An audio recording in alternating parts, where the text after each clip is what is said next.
Assalamualaikum warahmatullahi wabarakatuh dan salam sejahtera kepada pelajar-pelajar tingkatan 4 sekalian. Hari ini kita akan menyambung lagi topik pendidikan jasmani kita untuk silibus tingkatan 4 dan hari ini kita akan mempelajari mengenai tarian singa.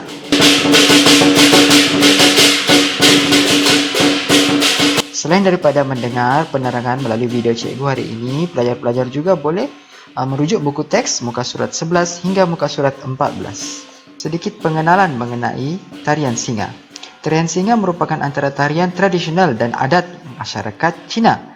Tarian ini memerlukan penari untuk meniru pergerakan singa dengan menggunakan kostum ala-ala singa. Kebiasaannya tarian ini dimainkan semasa perayaan Tahun Baru Cina dan ianya akan dipersembahkan oleh dua orang penari.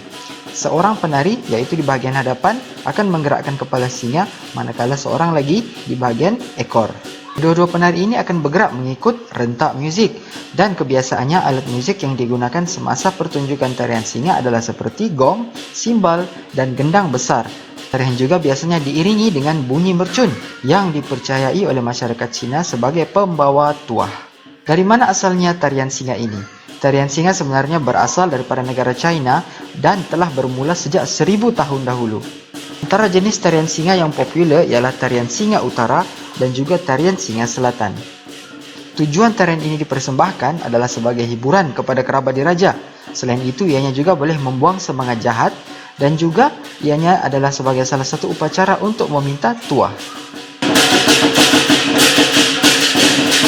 Seterusnya cikgu akan menunjukkan beberapa video demo pergerakan asas tarian singa. Terdapat 10 langkah semuanya, so kita akan tengok satu persatu. Cikgu tunjukkan sahaja dia punya video. Pelajar-pelajar boleh rujuk buku teks untuk membaca penerangannya secara lebih detail. Okey, langkah 1. Langkah 1.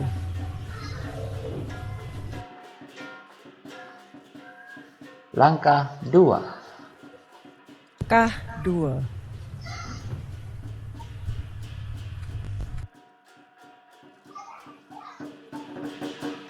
Langkah 3.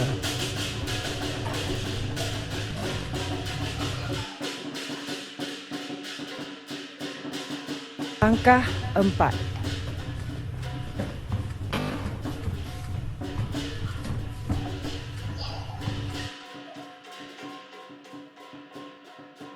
Langkah 5.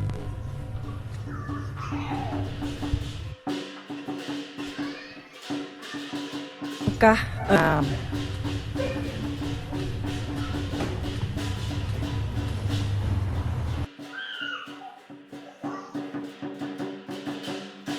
Langkah 7.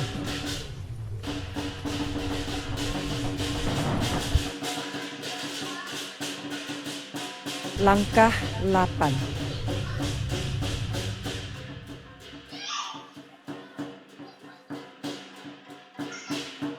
Langkah 9.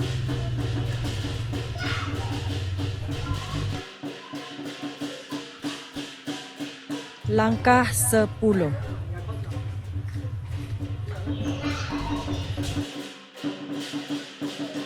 Okey, demikian tadi 10 pergerakan asas tarian singa. Sekiranya pelajar ingin melihatnya semula, bolehlah repeat saja video ini ataupun baca penerangan di buku teks. Ya, pergerakannya nampak agak mudah bukan? Cuma kamu perlu sediakan kepala singa satulah, boleh beli di bandar time musim Tahun Baru Cina nanti. Seterusnya kita akan melihat 10 langkah dalam tarian singa, di mana setiap langkah-langkah ini mempunyai namanya yang tersendiri. Ya, kamu boleh rujuk buku teks muka surat 13 dan 14 untuk penerangan yang lebih detail. Cikgu akan tunjukkan gambar saja beserta dengan nama pergerakan tersebut. Yang pertama sekali ialah singa tidur. Yang kedua dipanggil singa terjaga dari lena. Maknanya dia bangun dari tidurlah. Tadi dia tidur kan, sekarang dia bangun. Yang ketiga, singa beri hormat. Bagus singanya ni, dia bagi hormat. Yang keempat, step yang keempat dipanggil singa melompat mencari sesuatu. Tengok kepalanya tu bergerak, gerak kiri kanan kan, ada something lah dia cari. Kemudian yang kelima, singa jumpa cewek, bukan, singa jumpa makanan. Bila jumpa makanan, posisinya adalah seperti macam tu. Kemudian nombor 6, singa makan. Dia duduk dalam keadaan mencangkung, kemudian seolah-olah singa itu sedang makanlah. Kemudian langkah ketujuh, singa kongsi kegembiraan. Nampak dia gembira di situ. Dan yang ke-8, singa membersihkan diri. Posisinya ala-ala macam kucing lah, tengah kasih bersih diri kan, dia pakai kaki belakang. Kemudian yang ke-9 dipanggil singa tunduk. Dan yang terakhir, singa tidur. Sudah tadi dia bangun kan, sekarang dia tidur balik lah. Oke, itu sahaja untuk hari ini. Videonya ringkas saja cikgu beri. Dengan harapan kamu boleh baca juga dalam buku teks. Oke, selepas ini cikgu harap kamu akan jawab soalan kuisis yang cikgu post dalam grup kamu masing-masing. Itu saja untuk hari ini. Sekian, assalamualaikum warahmatullahi wabarakatuh dan salam sejahtera.